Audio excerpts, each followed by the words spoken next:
சகேயு வீட்டை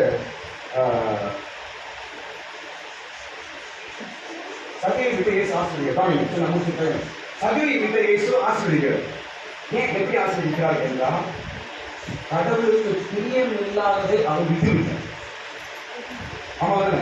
சகேயு சொல்றாரு, சகேயு சொன்னா, நான் இன்னைக்கு எல்லாம் திருப்பி கொடுத்துடுறேன், ஆண்டவரே நான் திருப்பி கொடுத்துடுறேன், இந்த வீட்டுக்கு ரட்சிப்பு வந்தது என்று சபையை வீட்டை கர்த்தர் ஆசீர்வதிக்கிறார். ஏனென்றால் கடவுளுக்கு பிரியமில்லாததை விட்டு விடும்போது, கடவுளுக்கு பிரியமில்லாததை நாம் விட்டு விடும்போது நம்ம வீட்டு ஆசீர்வாதம் தங்குவது. இது கடவுளுக்கு இஷ்டம் இல்லை அப்படின்னு தெரிஞ்ச உடனே போய் வீட்டுறது.